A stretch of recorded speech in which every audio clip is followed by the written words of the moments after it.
On today's episode of DanceMed Spotlight, I'm speaking with Dr. Sheyi Ojofeitimi.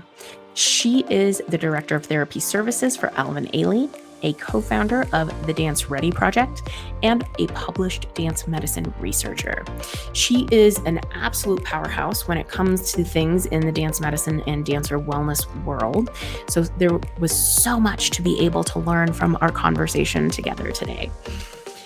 One of the things that I think is maybe most impactful, learning from her breadth of experience and knowledge, is some of the options that are available to actually implement a lot of the things that you hear on some of these different podcast episodes, where maybe it feels like there are barriers in the way. We talk about ways to work around some of that, resources to utilize. She gives some specific examples of circumstances that have come up with dancers that she's worked with, or things within Ailey, for example, and what differences it has made creating some of these changes. So no matter who you are in the dance community, a dancer, a dance educator, someone else supporting dancers, listen to this episode and you're going to walk away with some fantastic stuff. So enjoy.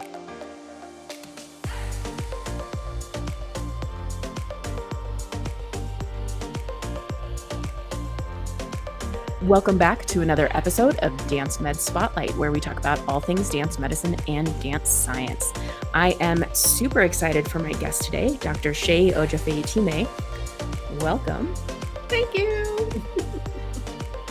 So first of all, I was thrilled that we got to finally meet at IADMS at the conference about a month ago. So that was exciting. Yeah, it was such a great time, and I hadn't been to a IADMS conference for a few years, so it was really good to put names, faces together, and see what our colleagues are out there doing, and just sharing information. It was very refreshing. Yeah, definitely.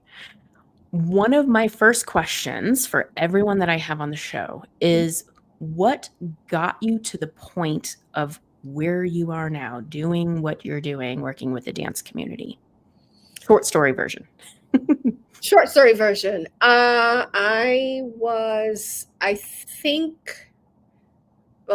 say, I think I should have been a dancer, but I was born to an African family, so that's not going to happen. So when I was about, I don't even know if I was 14, I was a teenager, and my brother took me to see my first live performance of dance, and it was Alvin Ailey at City Center. And I was just so mesmerized watching the whole performance. And after the performance, he said, "Oh, what did you think?" And I was like, "Oh my God, it was so good." Da, da, da, da. But I didn't see the strings that were holding their legs up. And he paused. He's like, "Strings?" Like, yeah. Like that lady when she did that leg and her leg was by her ear and then she turned around. Like, I didn't see the strings. I was holding her legs up. He's like, "There are no strings." It's like, "They are strings. They are strings. I've seen the circus. They're strings. I'll figure this out one day." But yeah, whatever. So that kind of piqued, like, I was already interested in dance. Every time I would hear music, I would just start dancing. And I was one of the kids who watched MTV and, watch how to watch all the videos and learn the steps. Yep. Anyway, fast forward to being in college. I went to Fordham University in the Bronx. And in my final year of college, Fordham and Ailey, the Ailey School, established a relationship where you could take dance classes for credit. So I decided to take Dunham, and I was like, "Oh my God, those are those people I saw on stage. Now I'm going to find out the secret." And I took Dunham for a semester, and that was the only F I've ever gotten in my life. I love it. But I didn't find out until interview for PT school that I had an F on my transcript. I'll talk about that later.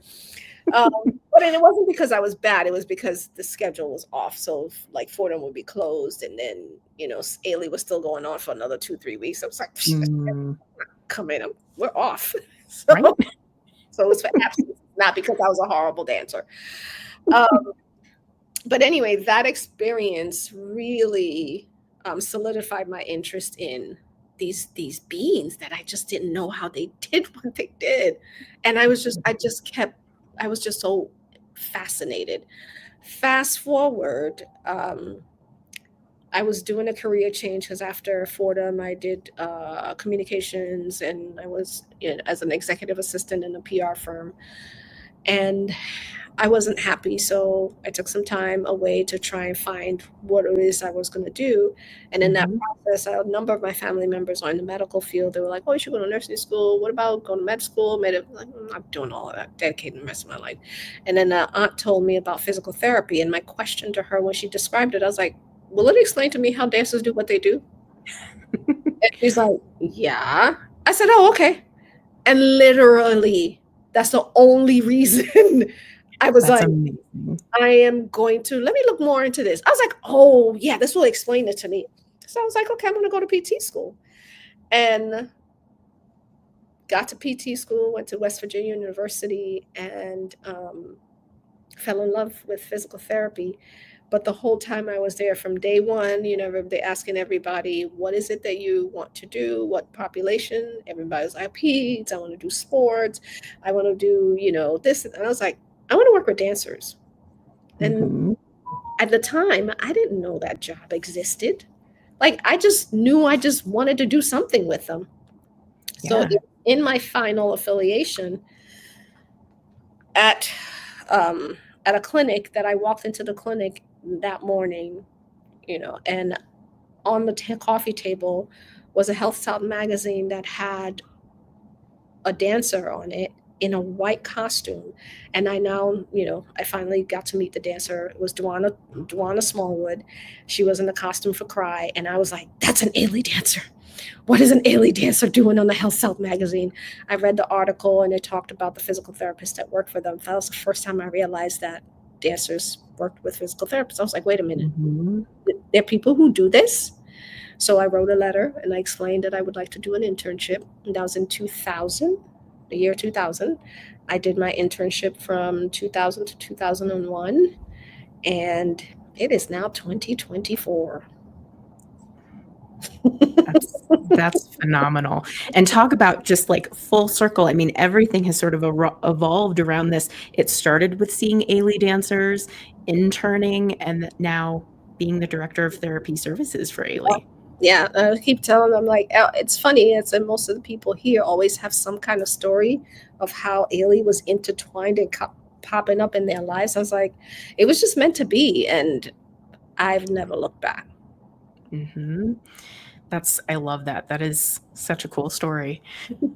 So you're the director of therapy services at Ailey. Mhm. You're co-founder of the Dance Ready Project, Yes. and you've done a ton of publishing in the dance medicine and dance science space, which there are quite a few of your projects that I have referenced when I've done presentations and things where it's like, oh, I know this study. So as soon as the name came up, I was like, wait, why do I know this? Oh, That's yes. hmm Yeah, one of the things somebody told me at Adams, and I thought was the most hilarious thing, is when they looked at me and I was like, "Oh my God, I'm so glad to hear what you're doing. I'm so fascinated by it. When we did our study," she was like, "Study?" I was like, "Yeah, you referenced us." I did, and she flipped my name and she looked at me. She was like, "Oh my God, I thought you were a man." Like, I was like, "Wait, what?" She's like, "No, because all the articles just have the last name and the first initial. All these Mhm. years, I thought you were a man." I was like, "No, no, I'm not." Hi, nice to meet you. It was so perfect. I loved it. Mhm. Mhm. Let's talk a bit about your work with Ailey, because I think you offer a perspective that is different than a lot of what I've heard from previous guests, because you're sort of in-house with this company and you have multiple different aspects of who you're working with within there. Tell us a little bit about, I guess, if there are people not familiar with Ailey, first of all, give a little overview of Alvin Ailey, the company. Okay. Alvin Ailey, it's actually Alvin Ailey Dance Foundation is the entire entity. And Within that entity, we have Alvin Ailey American Dance Theater, which is our first company. We have Ailey 2, which is the second company, the junior company. Then we have the Bachelor of Fine Arts program. We have a certificate program. We have independent study. We have the Ailey Extension, which is just everyday people can come in and take dance classes and express themselves. Then we have the PPAS, which is a professional performing arts, which is like high school students. And the final ones are the little cutie ones that come in on the weekends, and they're little tootsie. They're so cute on weekends. The parents are in here, and it's just so it's, if you think of a pyramid, right?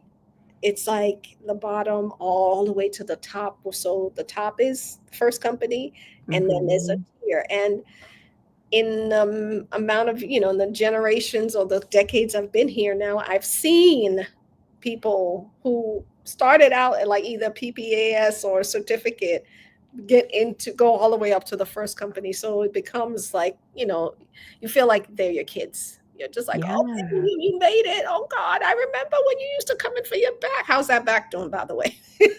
Exactly. So, which is what it kind of goes to your question about the difference of being in-house. It's such a privilege to be in-house because I know the story. I know what you used to deal with. You're not, for the most part, we have new dancers come in, but because we are here constant all the time, we can walk with you through every single issue. I can go back 10 years in your file when you start complaining about a shoulder. And I'm like, remember in 19 whatever? Remember that one?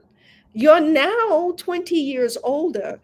It didn't hurt, but you now have to, it's still an issue because an injury persists. Like it doesn't, it's healed. You don't feel the pain. But if you stop doing your exercises as we get older, those areas of vulnerability start to show up a little bit more. So we have to do extra work to keep them at bay.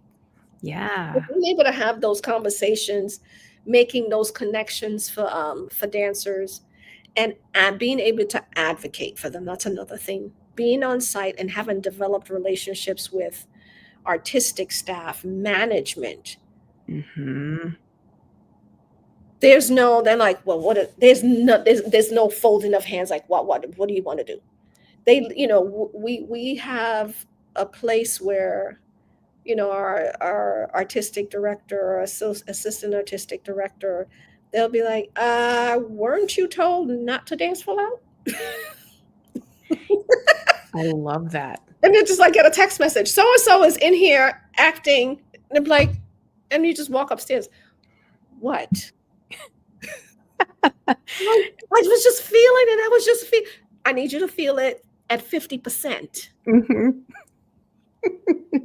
But to know that, you're not going to get away with it, and you have the support of artistic and management. And then on the other side, for our dancers who maybe join the second company or the first company from having grown up here, is just for lack of a better term, and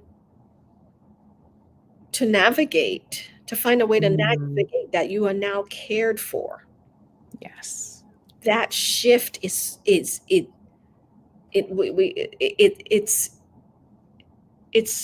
not a difficult shift, but it's still a shift. And recent that we just, we had like one or two cases recently that I literally had to like sit down and have a conversation. I said, okay, I don't know what your past was, but I need you to believe me when I say we are here for you. So anything that you are feeling, you need to communicate to us. There's no judgment because we are literally your wall. I said, our job is to go between you, management, and artistic, and stand there and be like, she can't do this. And if they have tried to look over us, we're like this. You heard what I told you. I said, but fortunately, you came to a place where they're not looking over us because they know by the time we say that, oh, no. So they like, okay, cool. Let us know when they're ready. and if we need modifications, we're willing to do that. Mm-hmm. And in those occasions, it's talking to the dancers to say, it is okay for you not to be okay here. And you will still be in the room. It is okay for you to just go and observe. Nobody's judging you. Mm-hmm.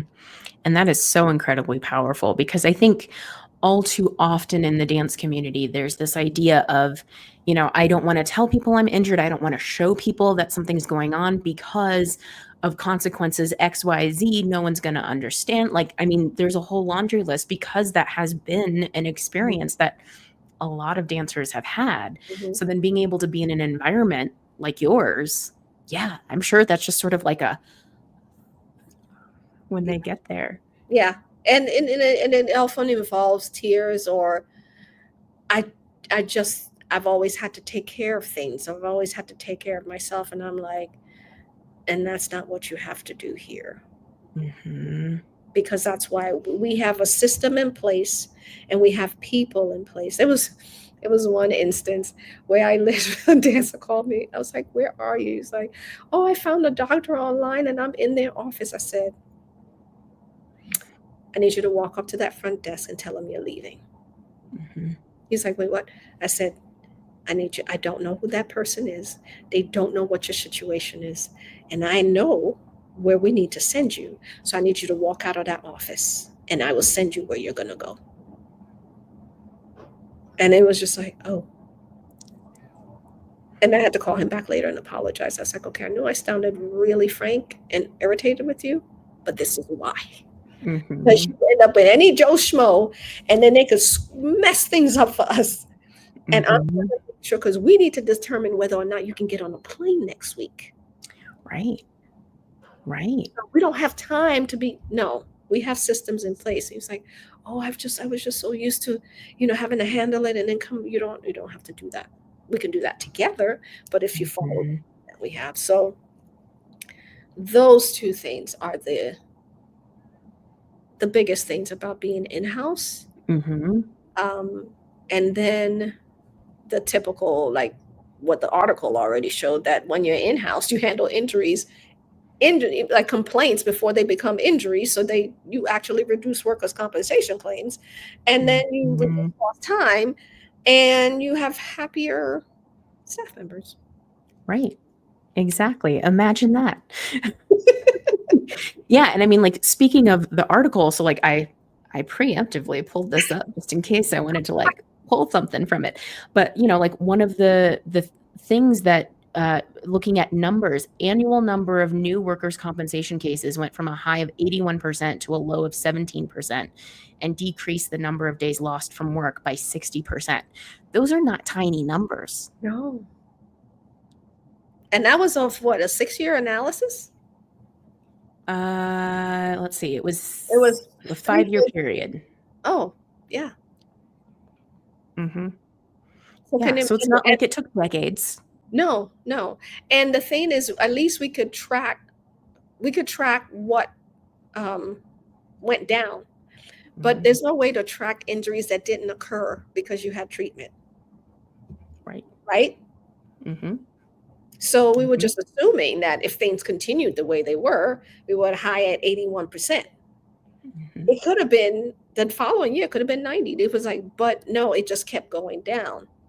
So you don't know, you can't track, like, okay, we show that we decreased injuries, but how much more didn't happen? And then trying to quantify that in terms of, financial, the follow-up paper attempted to do that. But again, you can't account for financials for stuff that didn't happen. Mm-hmm.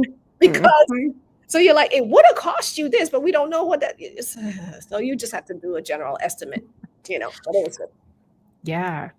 Well, and I think a couple of things that you were saying there, one of this idea of having that longevity with dancers, especially if they've been able to be there, through several different sort of levels of what it is that you all offer.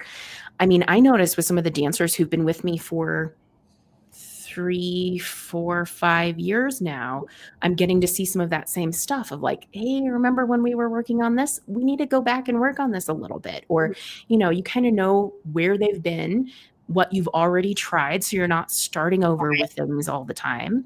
Right. It's saving them some time and energy. You're used to working together already. So you know each other's personalities. I mean, there's so many things to be said about working with somebody or working with a company for a long time Mhm. throughout your dance career. Mhm. And something that I've even seen, like one of my dancers who was with me off and on over, I think about a 5-year period, and now she's gone off to work with a company in another state. Mhm. But right when she was about to start, she got injured during summer intensive and came back, one, because family was here, but two, specifically to come see me because we'd already been working together for 5 years. Yeah. Yeah. That makes it makes such a difference. And there was a thought that I had when you were just speaking, and I'm trying to track it again. One of the other advantages, so these people leave, right? Mm-hmm. But they're better people, better, not only better dancers, but they're better teachers. They're Mm-hmm. more aware of their bodies so that when they go teach elsewhere, they're not perpetuating bad technique and bad habits. So Yes. we hear them say, these floors are hard. Everybody put your sneakers on. Oh, no, no, no, no, no. These, where, this piece has a lot of crawling and everything. Only do it 50%. I only want to see it full out 1 or 2 times. I'm not going to wear your bodies out. Yeah. Oh, So those are the the people dream. and then this doesn't have to be, it's not just this entity, it's anywhere. When a dancer has had consistent care, Mm-hmm. they carry that and they understand what they went through, and they pay it forward. Mm-hmm.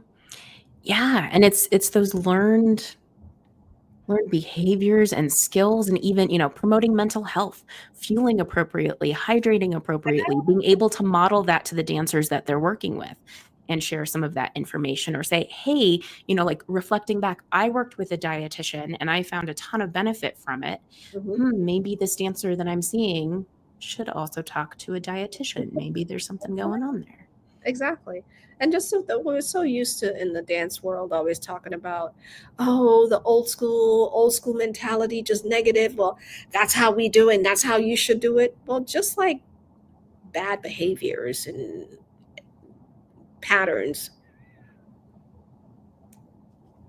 can be put through from generation to generation. So are great habits. So it's like, let's educate, let's treat as many people as we can to try and change the future and the pattern and the young ones, because it's our professionals or pre-professionals that are going to teach those younger ones. So Mm-hmm. whatever they experience is what they're going to put forward. Right. Exactly.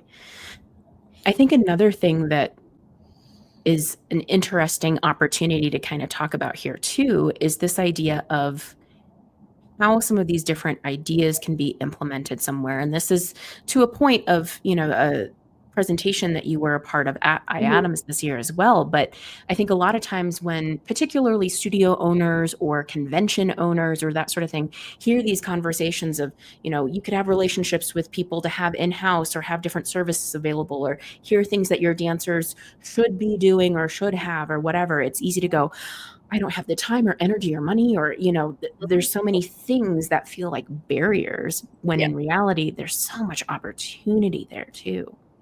yeah, completely. And we often see everything, and I think this is what we do as human beings. You see the big issue. Yeah. I want to have, health and wellness for all my dancers with mental health, blah, blah, blah, blah. I can't have it all. So I'm not going to do anything. It's just too much to do. Oh, just Mhm. do one thing, or half a thing, or a quarter of a thing. It's better than zero. Mhm. So, yeah. And I think, a great example of that is something you've already mentioned of, maybe there's times where we're intentionally asking dancers, we're not putting full energy into this right now. We're only running this a couple of times. It could be something as simple as that. It doesn't need to be some grand, massive Yes. whatever. Yeah. If I say let's mark through, this is going to be a marking rehearsal for the first hour. We just want to mark through and make sure they're marking. There's no point. Thinking about all of these different types of dancers that you're able to work with over time, what's maybe something that you all have implemented that you've seen to be really helpful for them? Screenings. Mm. Screenings. Screenings and conditioning. Mm-hmm.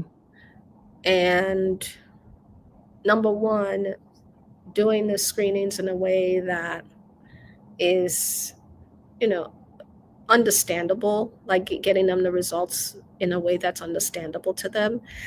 And the conversations we have on an individual basis with them based on their screening results. So it helps them kind of connect the fact that, oh, how my physical strength, flexibility, imbalances, or issues that I might be dealing with actually translate to dance. Or how, if I address this issue, it could be I've been struggling. Somebody was talking about trying to figure out what she had been struggling with for years, and it had something to do with she said she'd been struggling her balance. It's like my balance has always been bad for years on this side. I was just like, oh, but that can be fixed, right? Mm-hmm. Like that's an issue we can. She was like, huh? I was like, yeah, it's not like, yeah, no, you could work on that. And then that translates to the issues that you're having in rehearsal where you're trying to avoid one side. Like, do you understand the connection? She's like, oh. It's like sometimes and for us in human life too, we just sometimes just do this and like, okay, that's just how I am. Mm-hmm. That's how I am.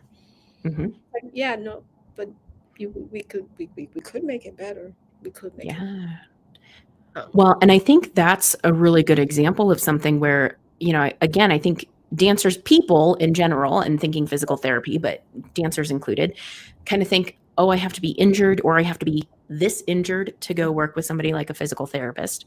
But doing things like screenings as a regular routine thing, whether that's before the season starts or, there's different places where maybe it makes sense for a given group. But it's such a good opportunity to start learning things before they become a problem. Maybe see if there are trends within the group. Like everybody seems to have stuff going on right now. I wonder why. Exactly. And I want to say, I'm glad you said the word trend. So over the last few years, through the Dance Ready project, my colleague and I have developed what we call the Dance Ready score. Mm-hmm.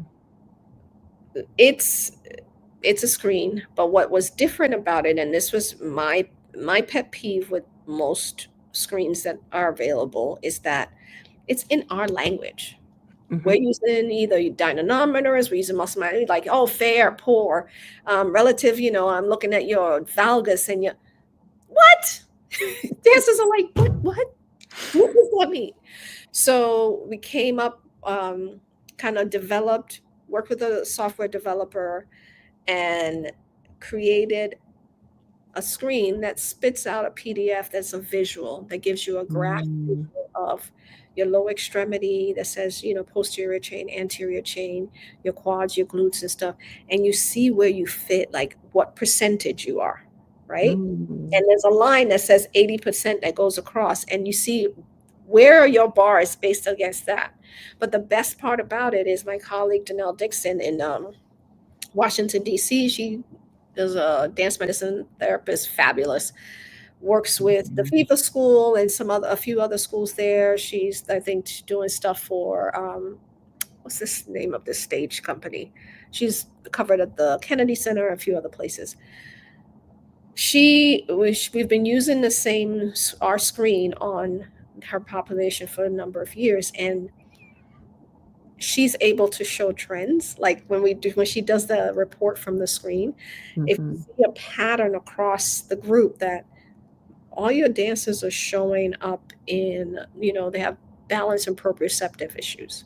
Mm-hmm. That might translate to what you're seeing in the classroom or what you're struggling with. But can we now look at your program? Like what are they doing in class? Because this is not being addressed. So you Yes. might need to say, oh, can we do a few more of this ballet or modern dance, whatever dance exercise to address those deficits. So it goes back to what Jennifer Miller was talking about in our presentation, that people are looking for, oh, I don't have time to do the exercises. No, you build Mhm. it into your class. Right. So if you want stronger, like people are having problems with jump, so you have a rash of Achilles tendinosis, blah, blah, blah. Okay, well, research shows that strong calf muscles, both eccentric and concentric and flexible ones, reduces the risk of those. So Mm-hmm. add a few more single leg releves into the class, doing it with the knee straight and then doing it with the knee bent. It's still, I mean, they do 4 starch releves. They have to dance.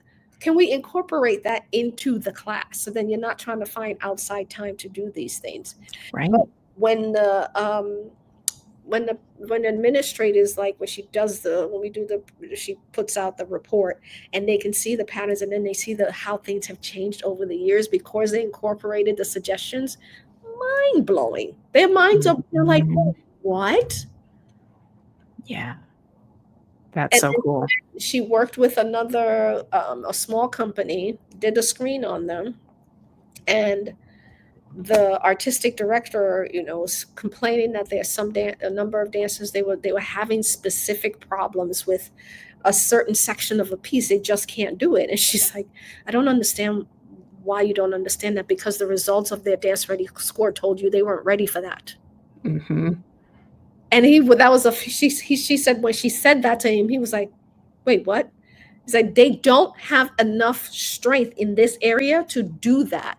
So we need Mm-hmm. to build the strength in this. So if you want them to do that, Yes.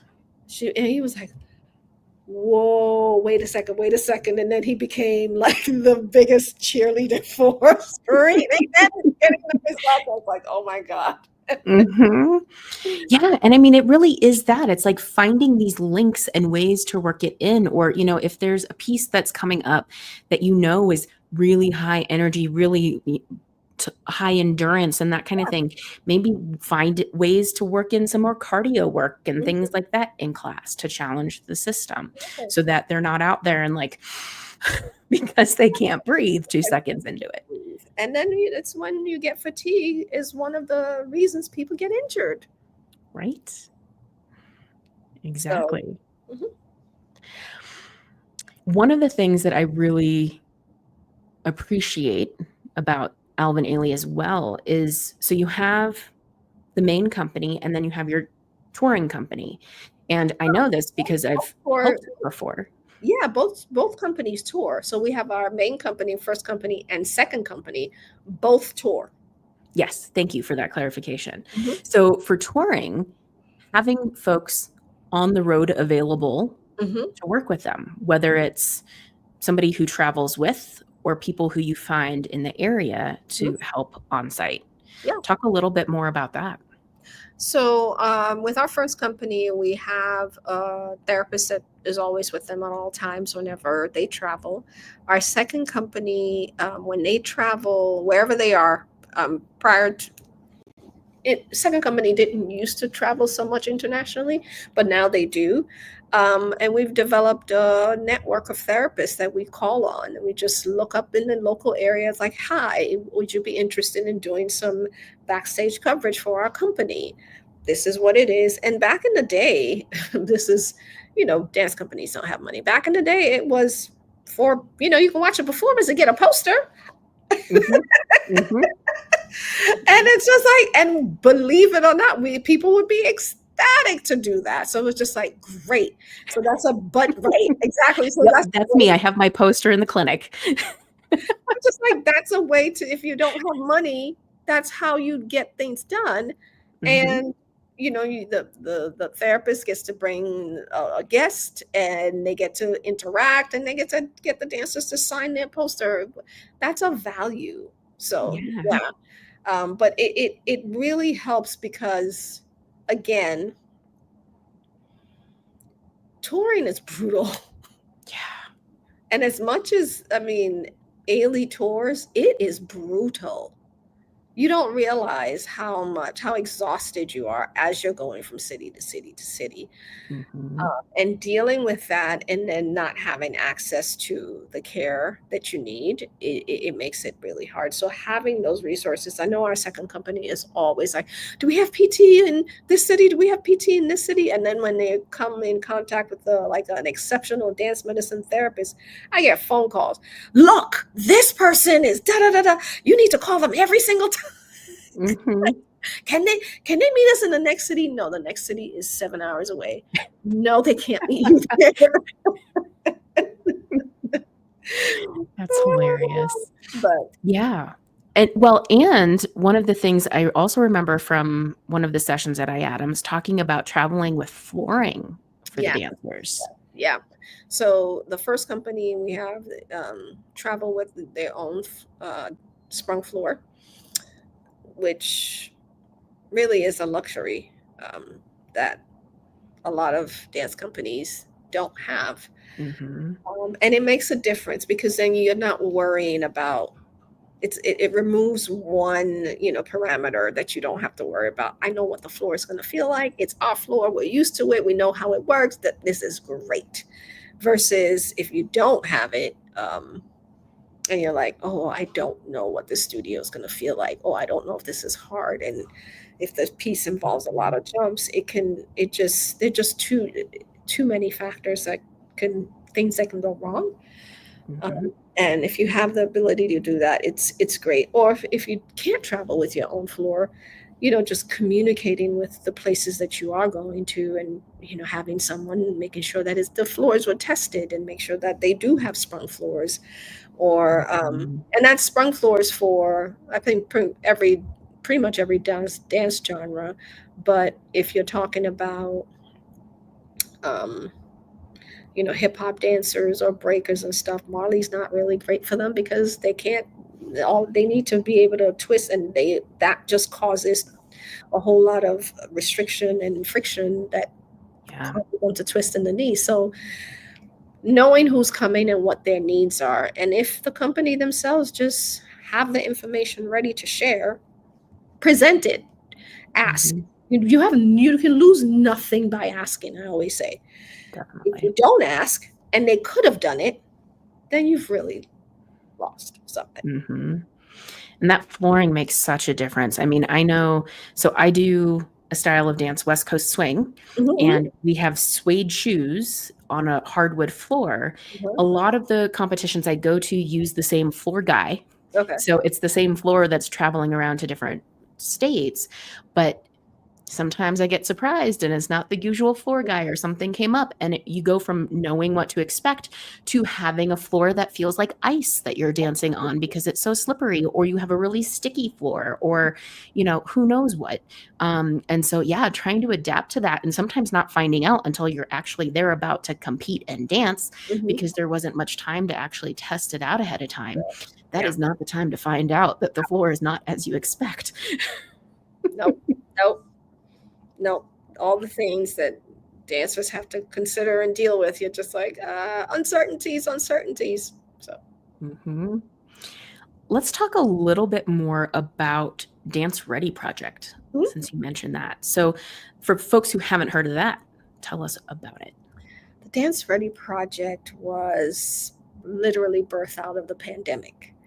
Um, for the first time in all the years I'd been working as a therapist, we had the organization was shut down for 7 months. So we had dancers who were off for that prolonged period of time. And Mhm. we were preparing to come back. And of course, we've been keeping in contact with the dancers. Everybody's trying to stay, so, people have different access. Some people had gyms in their homes. Some people most of us live in New York City, but you're like, oh, I have a 8x10 space. And you're like, Mhm. I've got water jugs that I'm using as a weightlifting and stuff. So we did a back to screening. We're like, okay, well, if we're going to come back, let's do a screen. And we weren't gathering at the time, so we did a screen virtually. And when we looked at the results, we were like, oh no, if we come back and they go straight into rehearsal, there's going to be major injuries. Mhm. So as I'm doing that here, I'm realizing, and I'm just like, there's a whole world of people coming back to dance. We keep living in our little bubble in like the California, Houston, all the people who have dance medicine specialists are all like, yeah, yeah, yeah. We're talking Mhm. like, what are we gonna do? I'm like, wait a minute. There's an entire world of people who are gonna be coming back to dance. And nobody's screening them. And they Mhm. don't, there's nothing accessible that is easily that can be used by a dance teacher, a dance studio owner, someone who's not a movement specialist who can just do a quick assessment. So I was talking to a colleague, my colleague Danelle Dixon, having conversations and realized we kind of had the same fear. Mhm. At the time, our other colleague, Marissa Schaefer, she was with us too. So it all started with saying that we wanted to, first of all, the people we were working with, how do we bring them back safely now knowing the results of the screen? Mhm. Like, okay, well, let's create a conditioning program. So we created a conditioning program. And as we were doing that, we're like, well, there are other places we need this. Well, let's create the Dance Ready project and just put it on Instagram because it's just going to be a project. Mhm. And then put it out there and see, maybe we can get other people involved and we can do virtual conditioning. And once we finally start getting back together, maybe it goes into blah, blah, blah. Well, it took off. And we had our like 3 rounds of conditioning of virtual conditioning with teachers. We brought in teachers virtually and they taught, and the students were all over Zoom. And then in that process, one of the teachers was actually working with the Lion King and then said, oh, you guys should talk to the Lion King. So we ended up talking to the Lion King and ended up working with them and conditioning them to come back from the pandemic on the stage. I was like, Mhm. wow, okay, great.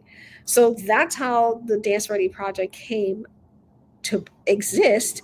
And as everybody went back to their routines, I always call it convenient amnesia. We forget that everything that we did that got us to where we were, that we were like, oh, we're doing so much better now. Yeah, we don't need that anymore because we did it before, right?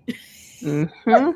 So, but the initial thing that also kind of led us to go, oh my God, if our people come back the way that they are, they're going to be hurt. Still, what came back to that issue for me of like, we don't have a tool that any person anywhere can just use because I'm one person. Danelle is one person. Marissa is one person. You're one person. We can't be Mhm. everywhere. But if we create something that can be easily accessible and used by anyone, all you need to be able to do is read and count. And then you enter your results and you'll spit it out for you. You don't have to Mhm. do any analysis. Then we can reach more people. So hence we started working on the Dance Ready score after, the whole world started coming back. They're like, yeah, we don't need conditioning like that anymore. Blah, blah, blah. So like, okay, well, let's work on the screening aspect, and we're working on. That's how the Dance Ready score came about. We wanted to right now. We're just saying, and Dance Ready project is not just about screening or conditioning. It's literally trying to all aspects of anything that requires you to get dance ready. Today I was having a conversation with Danelle and we were talking about concussions Yep. because she was listening to a podcast about concussions in cheerleaders. And then we started talking about how that applies to competition dance and Mhm. what protocols are in place. Do people even know? And, talking about my experience here and the protocol we have in place, and the experience is talking to other colleagues and different who treat other dancers who are not necessarily, the colleagues may not necessarily be in-house at a company, but they're seeing dancers from other different places and the issues that they're seeing and are frustrated with.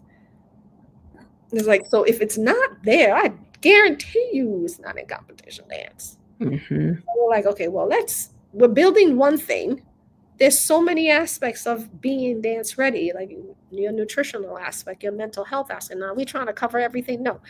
If we just point people to the right direction, help you identify step 1, step 2, step 3, step 4, and if those steps are these are the resources you need. I am not a mental health specialist, but I can direct you to emergency medical, mental health services.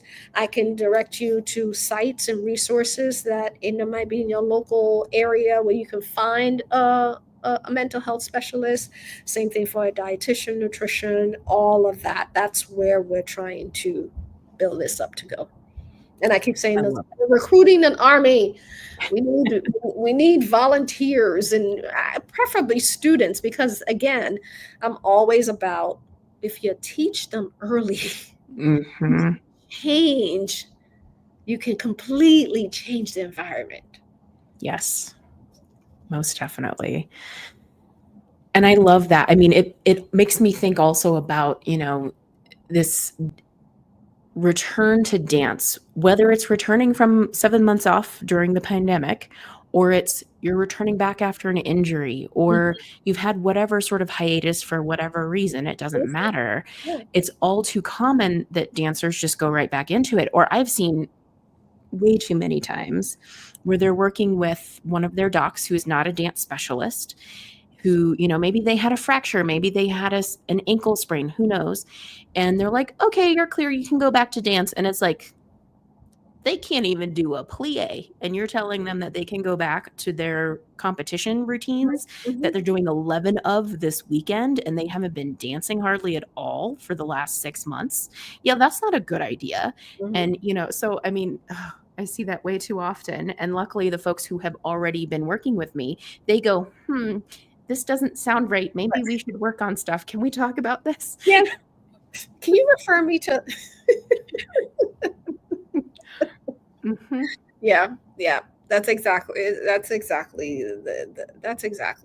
It's just, but dance medicine has come a long way, and we're standing on the shoulders of the Marika Molnars, Shaw Bronners.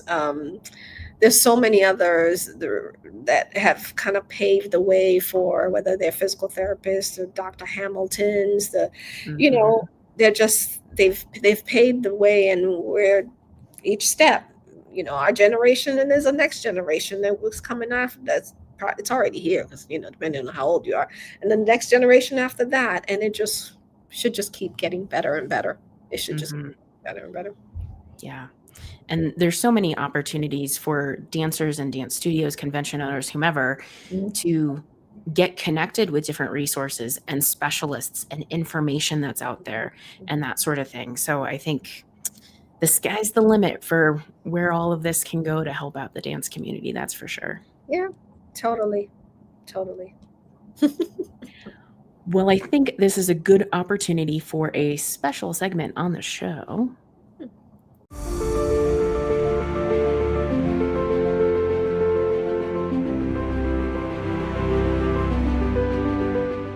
So on every episode of DanceMed Spotlight, we have the final bow, essentially your take-home message. So if there is one thing that you want people to walk away with from all the different things that we've talked about today, what do you hope they take with them? I guess I want to say, I have to give one, because I'm like, well, it depends on the population.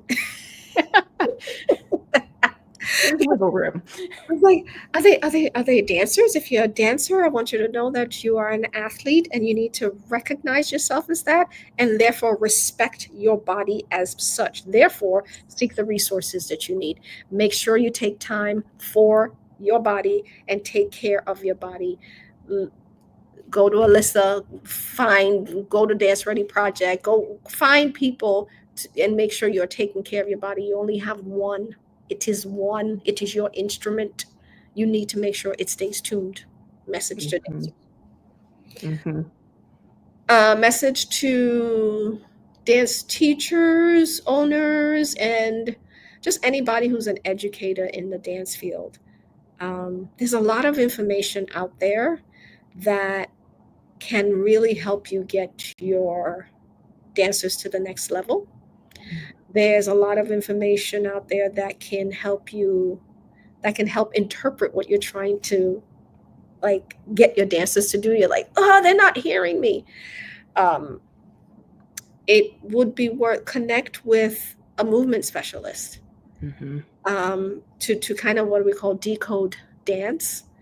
That would be extreme. That I think those are resources that would really, really be great for yourself and for your dancers. And educate yourself. Learn a little bit on an anatomy. It's mind blowing what you can achieve when you realize you're like, oh, let me try this. Oh, I didn't know that. It completely changes how your students, what you say to your students, and how they interpret what you're trying to get them to do. Well, and I think one thing too with that idea of, sort of find the resources for you. Dance educators already have so much on their plates also. We're not asking you to become a medical professional on top of it. So use those of us who are, because we are here and happy to help. Little 20, 30-minute workshop of us explaining something, eye-opening. You didn't have to do the work. You just had to call somebody and be like, hey, would you mind? Exactly. Most definitely. Last and certainly not least, the shameless plug, your opportunity to plug anything that you have going on, a particular resource that you want to shout out, whatever. The floor is yours. Shameless plug, of course, Dance Ready Project. Check us out, support. Contact us if you're interested in research. We're actually about to start a research project with a local university here in New York on the Dance Ready score. So if you're interested in research, contact us there. And we are also interested in getting the screen out to different studios, having people use it. So reach out to us there in terms of that. And yeah, follow me, my Dr. Sheyi PT on Instagram, LinkedIn also. I'm not much of a social media person, but I'm getting better. So I'm trying to do that. And two exciting things I'm about to share. Yes. Before the end of the year, an article that I published with Jeff Russell, Lauren McIntyre, and I'm trying to think of all the names. I can't remember, but a few highly respected people is coming out on concussion protocols in dancers, stage by stage, what you need to do. I love it. And it took us over a year to get it done, and it's finally accepted for publication. It's in the final stages. And also on a book edited by Jeff Russell, which I was a co-author for one of the chapters. Both should be out before the end of the year. So I'm excited. Fantastic. So to find out more about it, check me out on Dr. Sheyi PT. I'll be posting about it on my LinkedIn. Wonderful. That is so exciting. I love it. Well, Sheyi, thank you so much for your time today. It was fantastic getting to chat with you more. Thank you. It was such a wonderful time. Thank you for this opportunity. DanceMed Spotlight is hosted and produced by Alyssa Arms. We discuss all things dance medicine. This has been another episode from DanceMed Spotlight. The DanceMed Spotlight is intended for educational purposes only. No clinical decision-making should be based solely on one source. While care is taken to ensure accuracy, factual errors can be present.